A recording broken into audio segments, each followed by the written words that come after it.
जी अस्सलाम वालेकुम। आज हमारा लेक्चर है जी, लेक्चर नंबर 22। अच्छा बच्चों, आज हमने ना ज़रा सेल्स पे बात करनी है। सही है जी। क्रेडिट सेल हो गई, अच्छा फिर उसके अंदर डिस्काउंट, फिर उसके अंदर मेरे भाई ज़रा सेल टैक्स, ये बातें हमने करनी है। क्या मेरी बात समझे बच्चों आप? जी बच्चों, सेल क्या होती है हमने बहुत दफ़ा बात कर ली है। कोई भी चीज़ परचेज करना, कस्टमर चीज़ परचेज करता है और बेचता कौन है बच्चों? बोले शाबाश। सप्लायर, दुकान, शॉपकीपर बेचेगा ना चीज को। ऐसे ही है सर। उसके लिए क्या होगी सेल, हमारे लिए क्या होगी बच्चों? परचेज। क्या ख्याल है जी? और बात समझे हो? और बात समझे बच्चों? कहता जी a sale invoice is a financial document. आपने कभी सेल इनवॉइस देखी है? आप जब दुकान पे जाते हैं, शॉप पे जाते हैं, किसी मार्ट पे जाते हैं, किसी स्टोर पे आप जाते हैं या फार्मेसी पे गए, तो आप कहते हैं सर वो बिल दे दें। वो जो आपको बिल देते हैं, तो मेरी बात समझे बच्चों, उसको क्या कहते हैं? सेल इनवॉइस कहते हैं। कहता इशूड बाय अ बिजनेस, जिससे चीजें परचेज की, to a customer, providing a detailed summary of a sales. इसमें क्या लिखा होता है? कितनी चीजें, क्वांटिटी क्या है, चीज क्या है, पर यूनिट एक चीज की प्राइस कितनी है, टोटल कितना, अगर कोई डिस्काउंट दिया वो भी इसमें लिखा होता है। सही है बच्चों। टोटल प्राइस लिखी होती है, फिर डिस्काउंट माइनस करते हैं, फिर मेरे भाई टैक्स उसके अंदर शामिल करते हैं। बात समझे बच्चों? टैक्स उसमें ऐड होता है, एंड पे जाके एक अमाउंट बनती है जो आपने इसको पे करनी होती है। मेरी बात समझे सर? कभी कभी तो वो ये भी पूछते हैं सर अपना प्लीज नाम बताइएगा, सर अपना कॉन्टैक्ट नंबर बताइएगा। और बात समझ आई बच्चों? जी। कहता it serves as a formal request for payment. कहता जी वो इनवॉइस क्यों दी जाती है कि सर ये आपका बिल बन गया। तो ऐसी है, ऐसे ही है ना। आप किसी रेस्टोरेंट पे खाना खाने जाते हैं बच्चों, वो आपको एंड पे लाके देती है ना, सर सर ये जरा बिल। तो सर वो क्या होता है? वो कहते हैं कि भैया उठे जाएं, अब इधर पैसे दें, अब जाएं, बस ठीक है, बैठे रहना है आपने इधर। जी। कहता request for payment and typically include sale tax details when applicable. बच्चों एक होता है टैक्स, होता है क्या होता है बच्चों? Sale tax. आपको पता है सेल टैक्स होता है? सेल टैक्स क्या होता है? आप जब चीजें परचेज करते हैं उसके ऊपर टैक्स लगाती है गवर्नमेंट। क्या लगाती है बच्चों? चीज की प्राइस है जी, मिसाल के तौर पर जी 60, 10 रुपीज का टैक्स लग गया, तो आपको कितना पे करना पड़ा? 70। लेकिन आपकी परचेज कॉस्ट कितनी है? वो 10 रुपए क्या होंगे? वो टैक्स होगा ना। अच्छा अब ये देखें इधर, ये सेल इनवॉइस आपके सामने है बच्चों, ये सेल इनवॉइस है। ये क्या है बच्चों?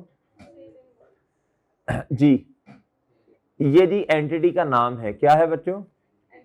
Are fashion. ये उनका जी हेड ऑफिस है जी इस जगह पे। किधर बच्चों? मिलफोर्ड। ये यूके शूके में होगा कोई। सही है बच्चों, देख के आएंगे किसी दिन जाके। सही है, टाइम निकाल लेंगे आधा पौना घंटा। जी। अच्छा जी। जी कहता जी टू ओशन व्यू रेस्टोरेंट, इनको इन्होंने सेल वगैरह की होगी ना। ये क्या उसका नाम है जी? ग्रीनफील्ड। इधर इधर इनका हेड ऑफिस है। इनवॉइस का नंबर ये है। आप सुने, बिजनेस जितनी भी चीजें सेल कर रहा होता है ना, हर इनवॉइस का अपना अपना नंबर होता है, याद रखिएगा। सही है? 1 2 3 4 5 6, ये डेट होती है सेल की। बच्चों आपने ऑर्डर किया होगा तो उसने सेल की ना, या आप गुजर रहे थे, उसने कहा यार ये चीजें जरा ले लो हमसे, आपने कहा क्यों? उसने कहा वैसे ही। ऐसे तो नहीं होता बच्चों। ये तो नहीं होता कि यार मुझे लग रहा था, आपके दिल में आया कि आपने चीजें खरीदनी है, मैंने कहा ये लो। ऐसा तो नहीं होगा। आपने पहले क्या किया होगा? ऑर्डर। वो जो ऑर्डर नहीं होता, आप कहीं रेस्टोरेंट वगैरह पे खाने जाए ना, तो वो क्या उसका नाम मेरी, जिस तरह अभी चीजियस आपने अभी, तो बच्चों मिसाल के तौर पे आप इधर खाने चले गए, आप रेस्टोरेंट चले गए। अब बच्चों वो कहेंगे सर अभी वेट करें, आपका आपने ऑर्डर दे दिया। अब कहेंगे यार भैया अब ले भी आओ। वो कहते हैं सर आपको ऑर्डर नंबर है 17, क्या है? अभी सर 15 चल रहा है। और बात समझे हैं? 16 होगा फिर 17 नंबर आएगा। जब आपका ऑर्डर, जब आपका नंबर आ जाएगा इंशाल्लाह सर्व कर देंगे आपको। और बात समझे हैं? जी। ये मेरे चांद ऑर्डर नंबर आ गया। क्या आ गया सर जी? ऑर्डर नंबर आ गया। सही है सर। आपने ऑर्डर किया होगा तो चीज मिलेगी ना आपको। जी। यहाँ आप उधर जाके बैठे हैं और क्या उसका नाम है, अपनी मर्जी से चीजें ले आए। आपने कहा ये कहा, उसने कहा हमें लग रहा था, आपकी शक्ल से लग रहा है कि आपने ये खानी है, आपने चिप्स खानी है क्या? जी। कि हाँ हाँ हमें लग रहा था, फ्राइज, हमें लग रहा था कि आपने ये। नहीं, इस तरह नहीं होता। आप ऑर्डर देंगे, वो जो ऑर्डर देंगे ना वो फिर आपको सर्व करेंगे। कस्टमर का बच्चों अकाउंट नंबर, क्या बच्चों? Account number. और उससे पूछा अकाउंट नंबर, जहां से वो चीजें उसने बैंक से पैसे ट्रांसफर करने, लेने देने। और सही है। ये प्रोडक्ट का कोड आ गया बच्चों, ये डिस्क्रिप्शन आ गई। मेंस सूट बच्चों, मेन सूट। क्या खरीदा जी? Main suit. कितने 5 इकट्ठे खरीद लिए। नहीं वो एग्जाम्पल चेंज होगी ना, एग्जाम्पल चेंज होगी ना, वो तो मैं आपको समझाने के लिए कह रहा था जी। कहता जी ये क्वांटिटी इतनी है, ये पर यूनिट प्राइस है, क्या है बच्चों, और ये नेट अमाउंट आ गई, आ गई, आ गई बच्चों। अच्छा टर्म्स क्या है बच्चों, 30 डेज। इसका मतलब क्या होता है, 30 दिनों में पैसे देने हैं। टर्म्स का मतलब क्या है, टर्म का मतलब है जी नेट, 30 डेज का मतलब है जी इतने दिनों में आपने पैसे देने हैं। ये ग्रॉस टोटल है, क्या है बच्चों मेरे भाई, इस सॉरी गुड्स का टोटल है, इसके ऊपर सेल टैक्स लगाइए, ये 196 का। अब आपने पैसे देने कितने हैं टोटल, और बात समझ रहे हो। आप कभी इनवॉइस देखो ना, अच्छी इनवॉइस के अंदर ये सारी चीजें होती हैं। फिर ई एंड ई ओ, ये मैं बताता हूँ क्या होता है, इधर आए, elements, header, name and address of the business, name and address of the customer, और सही है, ये देखो ये कस्टमर का और ये सप्लायर का, और ठीक है। कहता है इनवॉइस का नंबर हर किसी का यूनिक सिक्वेंशली नंबर्ड होगा, और सही है बच्चों, ताकि फ्रॉड ही ना हो जाए कहीं। और सही है, हर एक इनवॉइस का अपना अपना नंबर, 1 2 3 4 5। डेट उसमें मेंशन होती है जिस दिन इनवॉइस बनाई गई। परचेज ऑर्डर नंबर होता है बच्चों उसके ऊपर।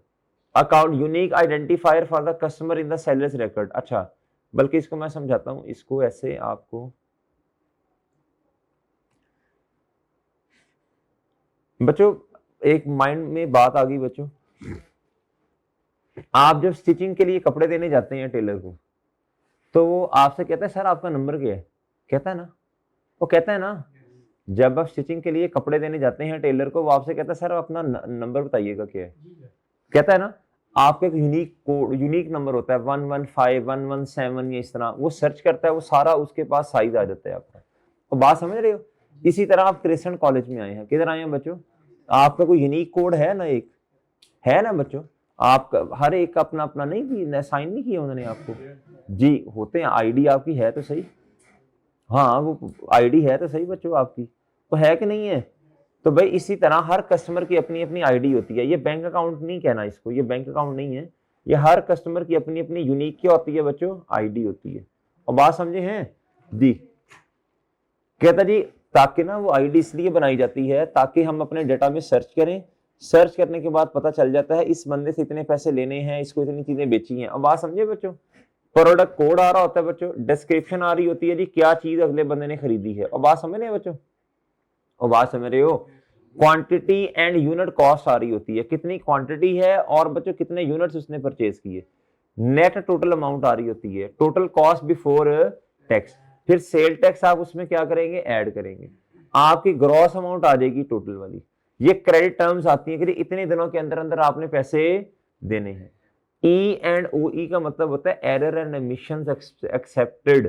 क्या, अगर कोई इनवॉइस बनाने में कोई एरर वगैरह हो गया, कोई ओमिशन हो गई है, तो आप हमें बताएं सर, हम ना अलाउ करते हैं जी, हम उसको इंशाल्लाह हम मानते हैं हम उसको सही कर देंगे। क्या मेरी बात समझे बच्चों, क्या बात समझ गए सर जी। आप इसको एक दफा तसल्ली से देख लीजिए ये। अच्छा इनवॉइस को रट्टा नहीं लगाना आपने, बस सही है, बस इसको देख लें एक नजर के जी, ये चीजें इनवॉइस में होती हैं, तो ठीक है। कस्टमर का नाम होता है, सप्लायर का नाम होता है, डेट ऑफ इनवॉइस होती है, और सही है बच्चों। उसके बाद बच्चों यूनिट प्राइस आ रही होती है, क्वांटिटी आ रही होती है, टैक्स की अमाउंट आ रही होती है, टैक्स के अलावा अमाउंट जो है वो है, दोनों को ऐड करें टोटल अमाउंट आ जाती है। भाई जमाई इतनी बड़ी, कसम से जमाई ले रहा, आप आराम से बैठे हो, ये इतनी बड़ी बड़ी जमाइयां, आप आराम से बैठे हो, ऐसे कोई थोड़ा जरा ऐसे हाथ रखो उसके मुंह पे जी। आगे मेरे भाई इधर देखें, टर्म्स क्या है, 30 दिन का उधार है, 35 का, 40 का, 20 का, वो भी मेरे भाई इधर लिखना है, सही है। उसके अलावा ये भी आपने ये अच्छी इनवॉइस के अंदर ये भी होता है जी, अगर कोई कल को मसला आ गया तो सर हम इसकी क्या लेते हैं बच्चों, हम इसको सही कर देंगे। और बात समझे बच्चों जी। अच्छा बच्चों अब हमने डिस्कस करना है सेल्स एंड सेल्स टैक्स। इधर देखें सेल टैक्स क्या होता है बच्चों, इधर देखो, एक होता है डायरेक्ट टैक्स, एक होता है इन डायरेक्ट टैक्स। क्या होता है, भाई बिजनेस कर रहे हैं जी, अहमद नाम है ना आपका, अहमद साहब बिजनेस कर रहे हैं, इनको प्रॉफिट आया, प्रॉफिट कमाया इन्होंने, बच्चा गवर्नमेंट इनसे क्या क्लेम करेगी, टैक्स। जिसे कहते हैं डायरेक्ट टैक्स, इसे क्या कहते हैं, डायरेक्टली गवर्नमेंट ने क्या की टैक्स। एक होता है इनडायरेक्ट टैक्स, इनडायरेक्ट टैक्स। बच्चों ये जो हम चीजें परचेज करते हैं, इसके ऊपर हमें क्या देना पड़ता है, इसके ऊपर हमें टैक्स देना पड़ता है। ये डायरेक्ट नहीं है, ये इनकम पे टैक्स नहीं दे रहे, ये तो बच्चों आप चीजों पे टैक्स दे रहे हैं। इनकम पे टैक्स देने को क्या कहते हैं? Direct tax. चीजों पर टैक्स देने को क्या कहते हैं? ये लिखना पड़ेगा आपको।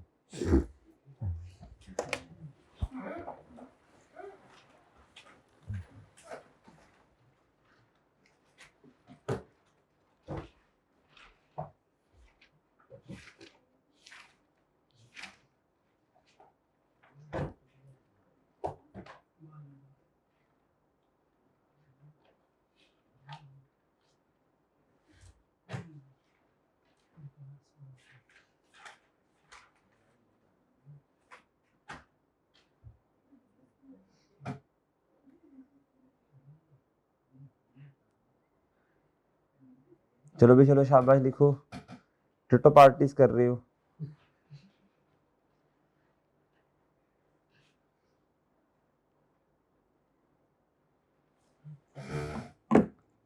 इनकम पर टैक्स, इनकम पर जो टैक्स लगता है उसे डायरेक्ट टैक्स कहते हैं। परचेजेस पर जो टैक्स पे करते हैं उसे गवर्नमेंट दो तरह से टैक्स कलेक्ट करती है बच्चों। कितनी किस्म? डायरेक्ट भी, इनडायरेक्ट भी। जो बिजनेसमैन है उन पे जो टैक्स लगेगा बच्चों वो डायरेक्ट टैक्स हो गया ना। जो सैलरी पर टैक्स लग रहा है ये सारा क्या हो गया बच्चों? और जो स्पेंडिंग्स आप कर रहे हैं, खर्चा आप कर रहे हैं, चीजें खरीद रहे हैं, इस पे जो टैक्स लगेगा इनडायरेक्ट टैक्स होगा। क्या होगा बच्चों? ये गवर्नमेंट क्यों करती है? ये गवर्नमेंट क्यों करती है ये? जी, गवर्नमेंट का सोर्स ही ये है। और मेरे भाई अगली बात जरा गौर से सुननी है अब आपने। भाई इनडायरेक्ट टैक्स कलेक्ट करना ना मुश्किल है। डायरेक्ट टैक्स तो पता ना, इनकम आ गई, टैक्स आ गया। बच्चों इनडायरेक्ट टैक्स एक्सपेंस ना गवर्नमेंट के लिए बहुत मुश्किल है कलेक्ट करना। वो क्या करती है? वो जो रजिस्टर्ड बिजनेस है, क्या है बच्चों? गवर्नमेंट कहती है जी आप अपना बिजनेस क्या करवाएं? रजिस्टर्ड करवाएं। क्या करवाएं? ताकि हमें पता हो ना, हमें पता हो ये बिजनेस बंदा कर रहा है, ये कर रहा है। ये गवर्नमेंट कहती है सप्लायर को, किसे बच्चों? जिससे चीजें खरीदी। आप हमारे बिहाफ पे क्या करो? टैक्स कलेक्ट करो लोगों से। क्या करो? मिसाल के तौर पे आपने 60 रुपीज की चीज खरीदी, कितने की? परचेज प्राइस कितनी? हाँ 60 कहें जरा कॉन्फिडेंस से, 60 होगी, 1 लाख तो नहीं होगी बच्चों, 60। और सेलर की सेल प्राइस, सेलर की सेल प्राइस वो 70 कैसे होगी बच्चों? जादू थोड़ी हो रहा है जी। वो आपकी परचेज प्राइस 60 तो सेलर की सेल प्राइस क्या? 60। अब बच्चों आपने उसके ऊपर 10 रुपए का टैक्स पे किया। क्या किया बच्चों? अब ये जो टैक्स आपने पे किया है बच्चों, बहुत वजह से बात सुननी है, ये कलेक्ट किसने किया? सप्लायर ने। आपसे सप्लायर ने बच्चों, गवर्नमेंट कहां से उधर आ गई? आप दुकान पे जाकर चीज परचेज करते हैं कोई भी, उसके ऊपर लिखा नहीं होता सेल टैक्स इतना है, उस चीज के ऊपर वो गवर्नमेंट आ जाती है। गवर्नमेंट आ जाती है फौरन कि जी आपने चीज खरीदी, फौरन गवर्नमेंट आ गई, उनका टैक्स निकालो। ऐसा तो कभी भी नहीं हुआ बच्चों। वो जिस आप शॉप से चीज परचेज करते हैं ना, जिस शॉप से आप चीज परचेज करते हैं मेरे भाई, वो दुकानदार आपसे टैक्स कलेक्ट कर रहा होता है गवर्नमेंट के बिहाफ पे। किसके बिहाफ पे बच्चों? 60 की चीज है, परचेज प्राइस 60 है और सेल प्राइस कितनी? वो भी 60। 10 रुपए का उसमें टैक्स ऐड हुआ। अब बच्चे जो 10 रुपए हैं आपने टैक्स दिया और रिसीव किसने किया? सप्लायर ने। अब सप्लायर ने ये टैक्स किसे देना है? जाके गवर्नमेंट को देना है। क्या मेरी बात समझे? क्या बात समझ रहे बच्चों? अब आपको चीज कितने की पड़ी? 70 की पड़ेगी। आपने सप्लायर को कितने पैसे देने हैं? सप्लायर कहेगा मेरा रिसीवेबल कितना है, आप कहेंगे आपका पेएबल कितना है? 70 का। और बात समझे हैं? बाकी आप, लेकिन आप कहेंगे मेरी परचेज 60 की है, पेएबल 70 का। 10 का डिफरेंस क्या है बच्चों? टैक्स। बात समझे बच्चों? आप इधर आए, इधर आओ बच्चों। क्या था जी? What is sale tax? इधर देखो गुड्डू, हेलो, इधर देखो। Sale tax is a percentage charged on goods and services sold, imposed by government or tax authorities. It is known by different names in various region. कहता जी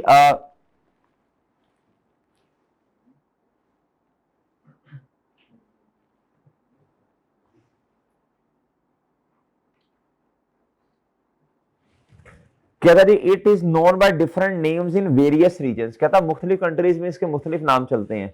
सच as VAT, VAT कहते हैं value addition tax. किसे कहते हैं बच्चों?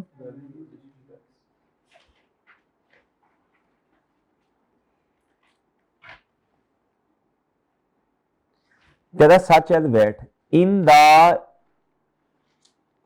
EU, बताते हैं आपको क्या होता है कि बस वैट एंड GST कहते हैं जनरल सेल टैक्स। वैट किसे कहते हैं बच्चों? Value addition tax. किसी कंट्री में से वैट कहा जाता है, यूके में से वैट कहा जाता है। क्या कहा जाता है? यूके यूएसए में वैट। और GST कहा जाता है जनरल सेल टैक्स। क्या कहा जाता है बच्चों? पाकिस्तान में, इंडिया में, बच्चों इस तरह की कंट्रीज में क्या कहा जाता है बोलो जी? वैट। क्या है कहता जी बता? EU का मतलब था यूरोप। क्या कहा जाता है बच्चों इसे? यूरोप। यूरोपियन नहीं, यूरोपियन कंट्रीज में से कहा जाता है बच्चों वैट। और बच्चों ये ऑस्ट्रेलिया, इंडिया, पाकिस्तान वगैरह में से क्या कहा जाता है? अच्छा ये थोड़ी पेपर में आएगा क्या कहा जाता है इसे। Registration requirement and tax rates very by country. Her country के अपने कुछ उसूल हैं टैक्स के। सही है बच्चों? हर कंट्री के अपने टैक्स के क्या है बच्चों? उसूल हैं। और बच्चों हर कंट्री के अंदर रजिस्टर्ड होने का क्या है? डिफरेंट तरीका है। क्या मेरी बात समझे बच्चों आप? अब जो काम की बात है ना वो समझनी है। एक होता है आउटपुट टैक्स, एक होता है बच्चों इनपुट टैक्स। ये जरा समझे।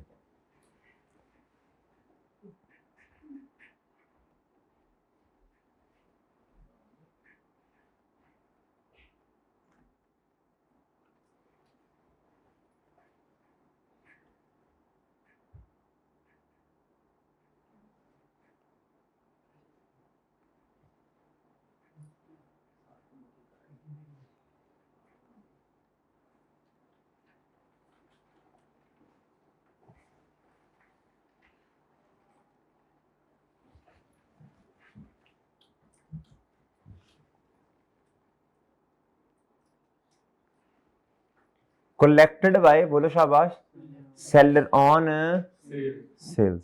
आउटपुट टैक्स क्या होता है बच्चों?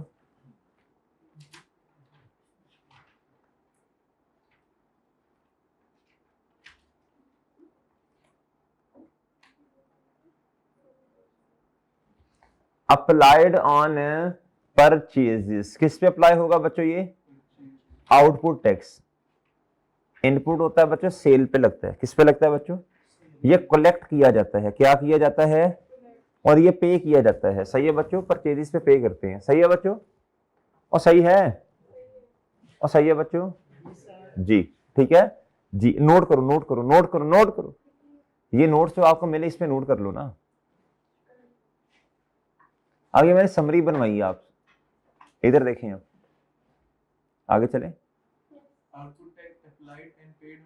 जी जी जी, अप्लाइड एंड पेड अभी आ जाता है ना लफ्ज़ ये जी। आगे इधर आए आप।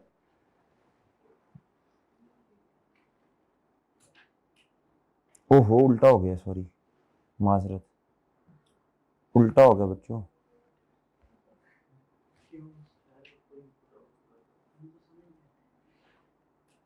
आप दोबारा समझ ले।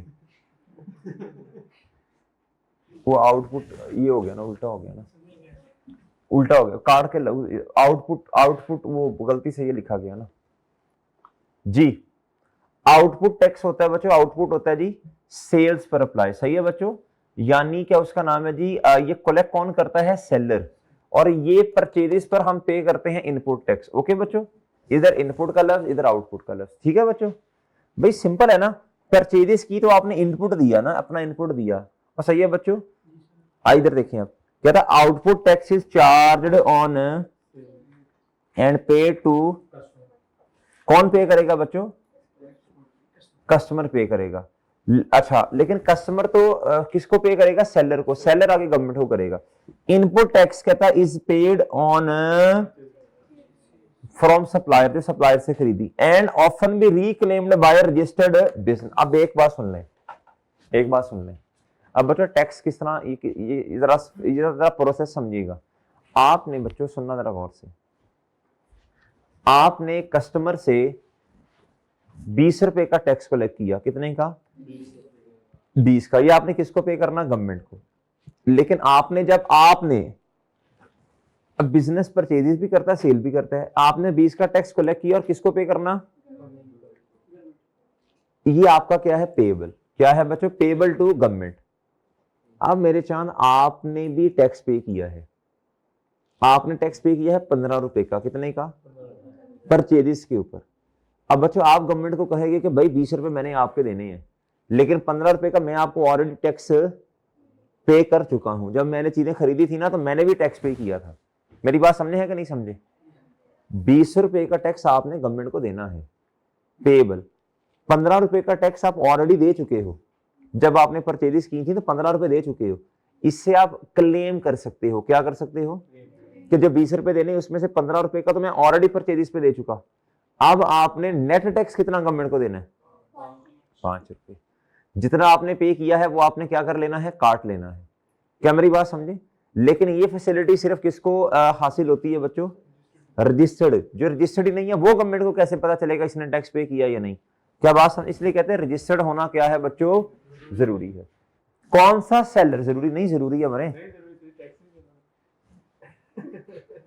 वो रेस्ट्रिक्शंस होती है ना गवर्नमेंट, फिर क्या पाबंदियां भी लगाती है ना, हर बंदा फिर खुल के बिजनेस नहीं कर सकता, सही है, वो फिर पाबंदियां भी होती हैं। आप टैक्स में पढ़ेंगे, जब टैक्स का इंशाल्लाह आएगा ना पेपर, उसमें पढ़ेंगे आप।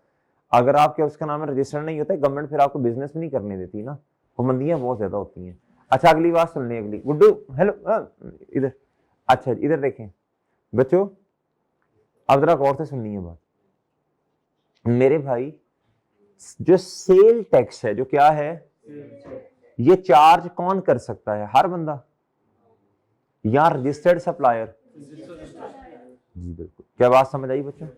अगर अनरजिस्टर्ड सप्लायर है वो फिर सेल टैक्स आपका चार्ज नहीं कर सकता। और सही है बच्चों, आपने इसे पूछना भैया रजिस्टर्ड तो हो नहीं, फिर क्यों चार्ज कर रहे हो?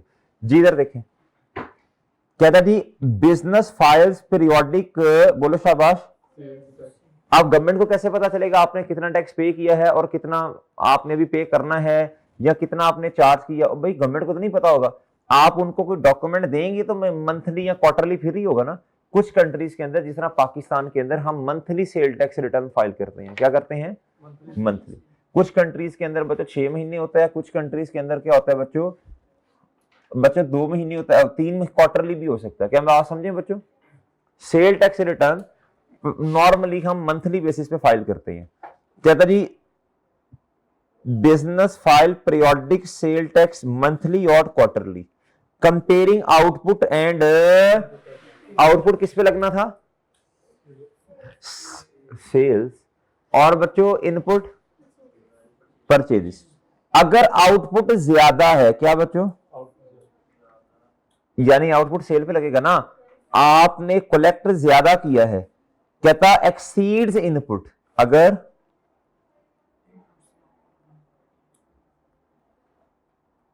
ज्यादा है किससे, ये होता है पेड, ये क्या होता है बच्चों, और ये क्या होता है, जो आपने कलेक्ट किया। अगर कलेक्ट ज्यादा किया और पे कम है तो बाकी फिर नेट आपने गवर्नमेंट को क्या देना होता है बच्चों, पे करना होता है। और सही सही है ना, तो ये क्या होगा, नेट,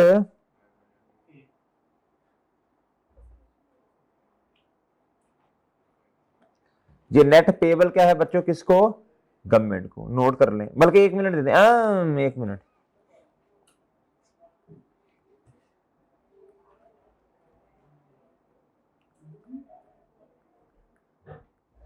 अगर इनपुट ज्यादा है यानी जो पेड है बच्चों कलेक्टेड से, फिर हाँ, फिर क्या करना है आपने,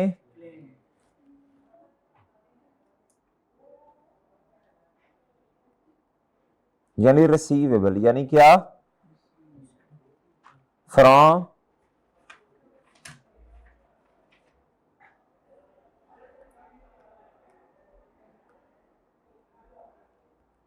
डन। ये नोट कर लो, शाबाश। बड़ा मजेदार टॉपिक है, टैक्स की समझ आ जाएगी इंशाल्लाह जी। फिर आप जब कुछ चीज परचेज करोगे ना तो जाके देखना आप जरा, ये टैक्स आ रहा है, अच्छा इतना टैक्स लगा, वो सही है, बोल ही नहीं रहे ना खट्टू ऐसे। हाँ जी, तो फिर तो नहीं होगा ना जी। अगर वो रजिस्टर्ड ना हो तो फिर तो आप टैक्स नहीं देंगे ना उसको। वो एनटीएन होता है ना, नेशनल टैक्स नंबर। हर मतलब कि इनकम टैक्स में भी होता है, सेल टैक्स में, हर किसी का अपना एक यूनिक आईडी होती है ना। जो रजिस्टर्ड बिजनेसेस होते हैं उनकी यूनिक आईडी होती है। उन्हें आप पूछेंगे यार ये आपकी क्या आईडी, आप क्या क्या रजिस्टर्ड नंबर क्या आपका, वो सही है? नहीं नहीं रजिस्टर्ड तो ना दें टैक्स आप। उनको छुट्टी का तो मेरा पुत्र लड़ पड़े तो रेहान 2 दिन चपेड़े खा लेना, और क्या करना है तुम्हें? लड़ाई होगी तो ठीक है, 2 दिन चपेड़े खा लेना बस, ठीक है जी। और ठीक है, दोस्त अगर साथ हुए फिर ज्यादा मार पड़ती है। वो कहते हैं सर बस हम इसको समझाते हैं, है ही ऐसा जी। वो दूसरों के साथ, इसके साथ नहीं, मैंने दूसरों के साथ हो जाना है। वो सर ये है ही ऐसा जी। ठीक है,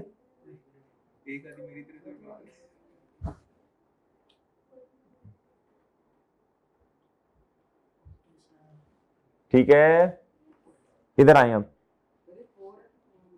हैं फ्रॉम जी। कहता इफ आउटपुट टैक्स ज्यादा है इनपुट से, द डिफरेंस इज बड़ी बात बताई भाई, हमें पहले ही पता थी। कहता इफ इनपुट टैक्स ज्यादा, इनपुट आपने पेड ज्यादा किया आउटपुट से, कहता इट बिकम्स अ रिसीवेबल होगा, रिक्लेमेबल। ओके बच्चों, हमें पता है अल्हम्दुलिल्लाह इस बात का जी। कैलकुलेटिंग सेल टैक्स, अब आएगा मजा। अब हमने क्या करना है, कैलकुलेट करना है। क्या करना है? अब एक बात गौर से सुनिएगा। अब ना सेल टैक्स ना 2 तरह से कैलकुलेट होता है। कितनी? 2 एग्जांपल्स करवानी मैंने आपको। 2 तरह से, नहीं नहीं एग्जांपल्स का मतलब 2 सिनेरियोस करवाने हैं 2 तरह से। कभी कभी वो कहता है जी जो चीज है ना, भाई आप ना कुछ चीज दिखाए मुझे इधर, मोबाइल दिखा दो ना। ये मोबाइल है, ये मिसाल दे रहा हूं, मोबाइल की प्राइस है जी 50,000। कितनी बच्चों? ऐसे नहीं करने दूंगा इंशाल्लाह। मोबाइल की प्राइस है 50,000। कितनी? ये है बिफोर टैक्स। क्या बच्चों? और दूसरा स्नेरी होता है मोबाइल की प्राइस आफ्टर टैक्स। क्या बच्चों? 2 स्नेरीज होते हैं। सेल टैक्स की कैलकुलेशन आ सकती है आपको, आपको चीज की प्राइस दी जाए बिफोर टैक्स और दूसरा स्नेरियो हो आफ्टर, और आपसे कहे बताएंगे सेल टैक्स की अमाउंट निकाल दें। अगर तो बिफोर टैक्स है फिर बहुत आसान है। यानी इसका मतलब है जी ये 50,000 ये कितने पे पड़ा है? 100% पे। कितने पे? अगर 10% टैक्स है तो 10% इसमें ऐड कर दें तो ये आफ्टर टैक्स कितना हो जाएगा? 110% पे। कितना हो जाएगा बच्चों? मैं ये पकड़ें, मैं अभी इक्वेशन बनाने लगा हूं। क्या बनाने लगा हूं बच्चों? इधर देखें, और इंशाल्लाह आसान हो जाना ऐसे पेपर पार्ट। इधर देखो, इधर देखो, प्राइस बिफोर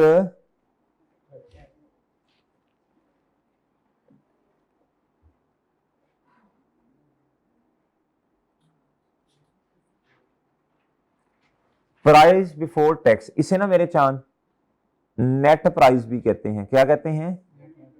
ये हमेशा कितने परसेंट पे होगी? 100। इसमें ऐड करते हैं, क्या करते हैं? ऐड करते हैं सेल्स टैक्स। क्या करते हैं? कितने पर? 10% कर दो? क्या ख्याल है? ये आया जी प्राइस, मिसाल के तौर पे ये कितनी थी, तो इस पे 10% लगाओ, कितना आया ये बताओ, ये कितना आया?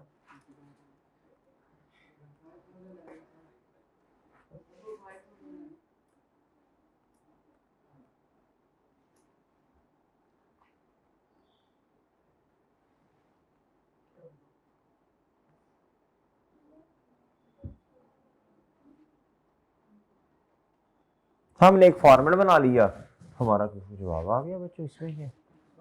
हाँ? एक फॉर्मेट बना लिया बस, ठीक है। फॉर्मेट बना लेते हैं चीजों का। क्या करते हैं, बजाय कि ये इतने पे पड़ा इतने पे पड़ा, ना खुद समझ आती है ना क्या उसका नाम है जी, समझाने में भी मुश्किल और बच्चे समझने में भी मुश्किल। सिंपल फॉर्मेट, बस खत्म। सोच के आए कि जी बस ये फॉर्मेट बनाना है, बस ऐसे ऐसे चल लो जी, ऑटोमेटिकली सारी चीजें ऑटो पे लग जाती हैं। फिर क्या होती हैं बच्चों, बस कोई सोचना ही नहीं है। बस बिफोर, अगर सेल प्राइस बिफोर टैक्स, अभी आप नहीं क्वेश्चन सॉल्व करने हैं यार, देखने में लगता है ओए सेल टैक्स की कैलकुलेशन आ गई, मारेंगे, कुछ भी नहीं है बच्चों, पर रिलैक्स नहीं आप। इधर देखो, अगर बिफोर टैक्स आ गया, प्राइस बिफोर टैक्स है, इसका मतलब है नेट अमाउंट है, 100% है ना, और 100 है ना, उस पर रेट लगा दो बच्चों, ये आ जाएगा। और ठीक है, और ठीक है, अच्छा ठीक है मेरे भाई, पहले नोट करें फिर मैं समझाता हूं आपको। अभी इंशाल्लाह आपने क्वेश्चन सॉल्व करने हैं। लिख लिया भाई,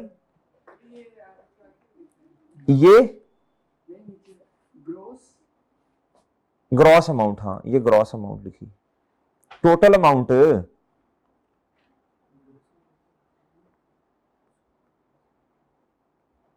नहीं समझे आप? इधर देखो, इधर देखो भाई, ये प्राइस आपके पास नहीं है, आ जाएगी 50,000 पे 10% लगा दो ना, आ जाएगी।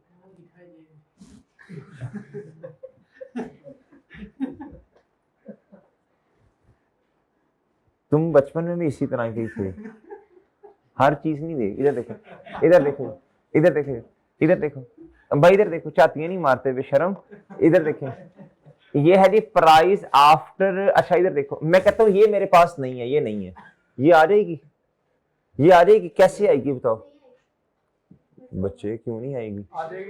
आ जाएगी, अकल थोड़ी इस्तेमाल करनी है, इंशाल्लाह आ जाएगी जी। अकल की बात नहीं मैंने की, मैंने प्राइस की बात की, वो तो लग रहा है नहीं आएगी जी, ये आ जाएगी, ये बिफोर टैक्स। कैसे? ये 55,000, ये कितने पे पड़ा, तो इसे 100 पे ले जाए ना, ये आ जाएगा। डन और डन। अगर ये दिया है तो इसमें डायरेक्ट ये कर दें, ये आ जाएगा। अगर ये इसकी, ये कहता है ग्रॉस अमाउंट है आफ्टर टैक्स है, तो फिर 55,000 डिवाइडेड बाय 110 मल्टीप्लाई बाय 10 करें, ये आएगा, मल्टीप्लाई बाय ये करेंगे 100, तो ये आ जाएगा। Done done. आइए अब क्वेश्चन सॉल्व करते हैं, यही फॉर्मूला बनाना है हमने जी। कहता जी calculate the sale tax amount and the gross amount, ठीक है दोनों कर देते हैं। कहता है ये अमाउंट है नेट, इसका मतलब है कितने पे पड़ी है, ये 100% है ना, तो इस पे लगा दें 17%, बताएं कितना आएगा ये 17% लगाए ना इस पे, कैलकुलेटर ही कोई नहीं है, ऐसे खट्टू पाए गए हैं।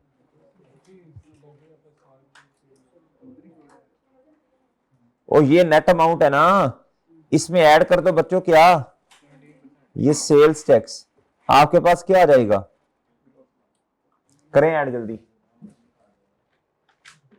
ये नेट अमाउंट है ना बिफोर सेल टैक्स जी, 1425.63 मल्टीप्लाई बाय 17% जी।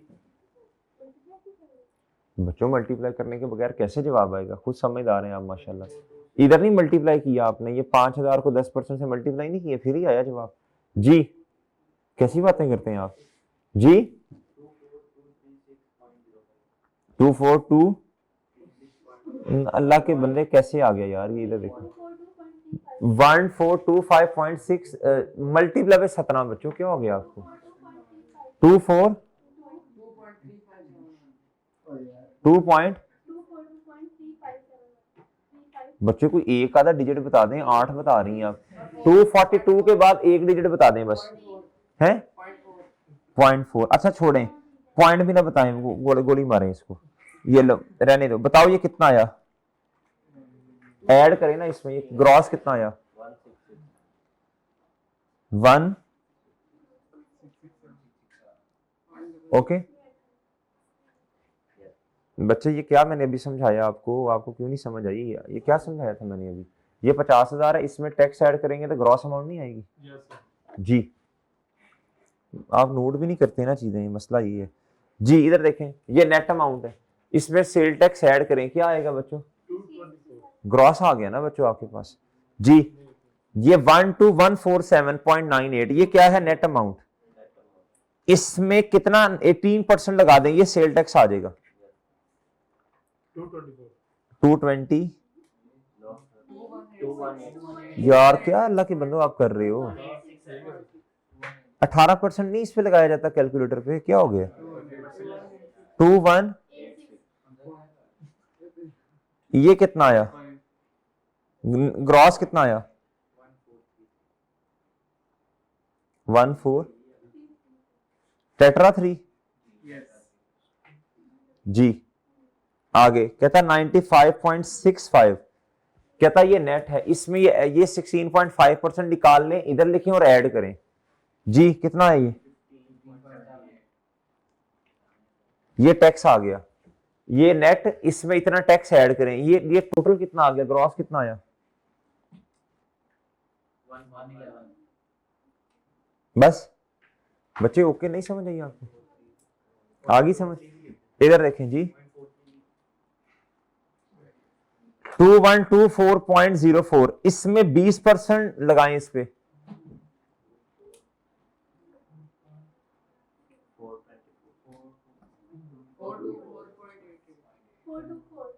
बस ठीक है।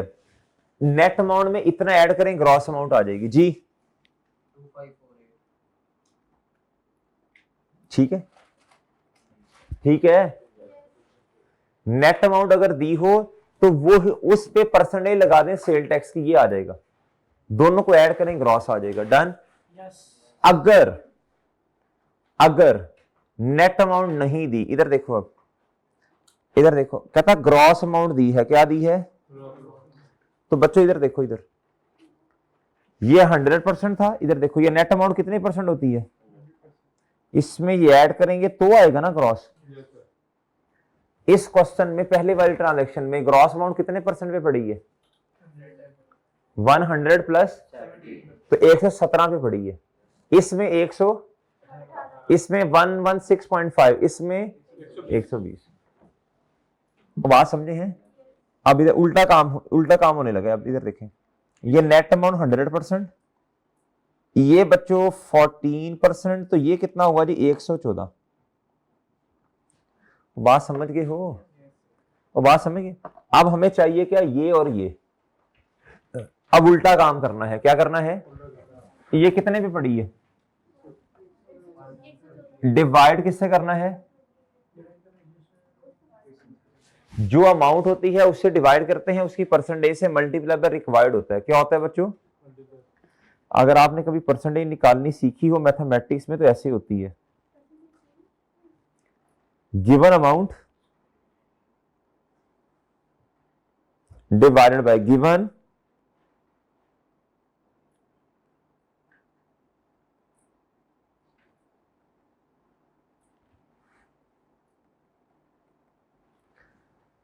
गिवन अमाउंट बच्चों डिवाइड करते हैं गिवन अमाउंट की हम परसेंटेज से, और मल्टीप्लाई करते हैं बच्चों किससे? रिक्वायर्ड अमाउंट से। किससे बच्चों? सही है, ये फॉर्मूला याद रखना। गिवन अमाउंट उसी की परसेंटेज से डिवाइड करना, मल्टीप्लाई बाय जो रिक्वायर्ड है। और बात समझ गए हो? नहीं समझे? समझ? इधर देखो, अब इधर देखो, अब इस क्वेश्चन में गुड्डू गुड्डू इधर देखो, इस क्वेश्चन में देखें मेरे भाई, ग्रॉस अमाउंट है। ये क्या है? ये आफ्टर टैक्स होती है। इसमें 100% में टैक्स ऐड हुआ, कितना ऐड हुआ? 40%। तो ये आया ना, ये कितने परसेंट पे पड़ी है? 114। तो अब मैंने निकालना, मैंने कहना 128.55, ये पड़ी है 114। मल्टीप्लाई कर दूंगा किससे? रिक्वायर्ड 14 है ना, 14 सेल टैक्स 14 है। कितना है? रिक्वायर्ड यही है ना, सेल टैक्स निकालना है। बताएं कितना आता है जी? 15.78। अब इधर देखें, हाँ जी, अब जारी सी बात है, ग्रॉस ज्यादा होता है, नेट कम। अब ग्रॉस में से ये क्या करेंगे? इक्वेशन होती है net sale plus tax is equal to gross. अब बच्चों उल्टा जाना है। क्या जाना है? Net sale plus tax is equal to gross sale. अब ग्रॉस है तो टैक्स को इधर जाके क्या कर देना? माइनस करना है ना। बताएं कितना आता है? 112 जी।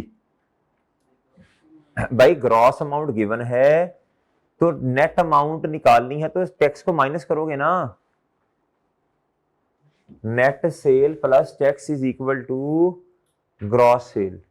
तो अब मेरे पास ग्रॉस सेल है, मुझे नेट चाहिए, तो टैक्स को उधर जाके माइनस कर दोगे ना। नेट सेल में टैक्स ऐड करेंगे तो ग्रॉस सेल आएगी। वो ठीक है जी। इतना आसान कॉन्सेप्ट है, मुश्किल बना दिया आपने जी। इधर देखें, ये ग्रॉस कितनी है बच्चों 203.74। मेरे भाई इसमें टैक्स शामिल हुआ तो ग्रॉस है ना, यानी ये कितने परसेंट पे पड़ी है, तो किस तरह निकालोगे, उसी की अपनी अमाउंट और उसी की परसेंटेज। अब आपको चाहिए क्या, अगर तो आपने नेट सेल से मल्टीप्लाई, नेट सेल चाहिए तो 100 कर दें, और अगर आपको टैक्स चाहिए तो क्या करें, ये से 16 कर दें। सही है, ये 16 कितना, ठीक है ठीक है। ग्रॉस सेल में से माइनस करेंगे टैक्स तो क्या आएगा, ठीक है भाई, नेट सेल कितनी आई,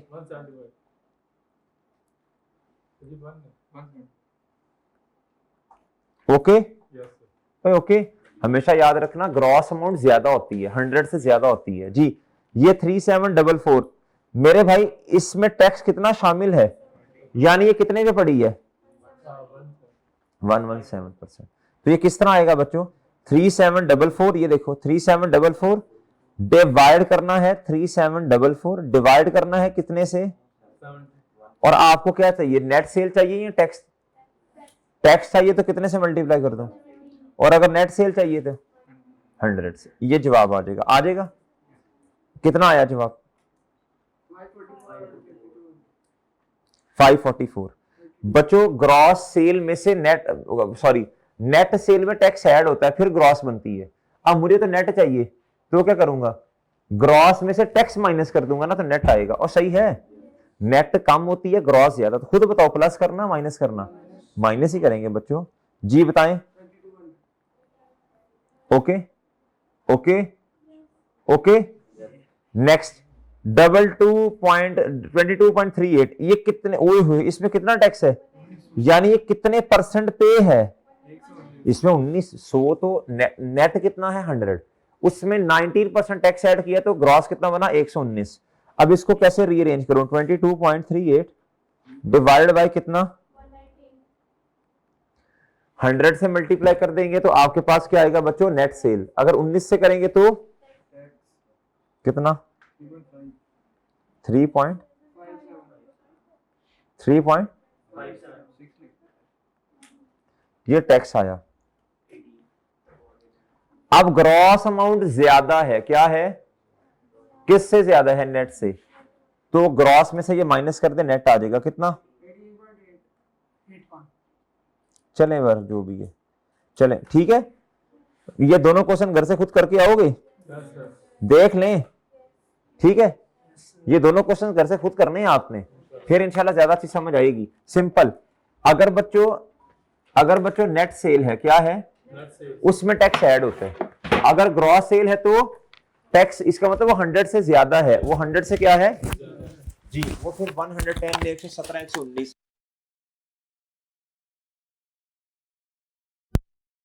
क्या निकालेंगे। ग्रॉस सेल अगर दी है तो आप, वो ज्यादा है 100 से, आप पहले टैक्स निकालेंगे, वो टैक्स हम ऐड नहीं करेंगे। अगर आपने ग्रॉस में टैक्स ऐड कर दिया तो नेट तो ज्यादा होगी, नेट तो हमेशा कम होती है, तो ग्रॉस में से टैक्स माइनस करेंगे तो नेट आएगी। डन। ये दोनों एग्जांपल शाबाश आप क्या करके आएंगे, घर से रीड सॉल्व करके आएंगे क्या, और जो पढ़ाया है वो थ्योरेटिकल बातें वो पढ़ के आएंगे। डन बच्चों, चलो इजाजत दीजिए, अल्लाह हाफिज।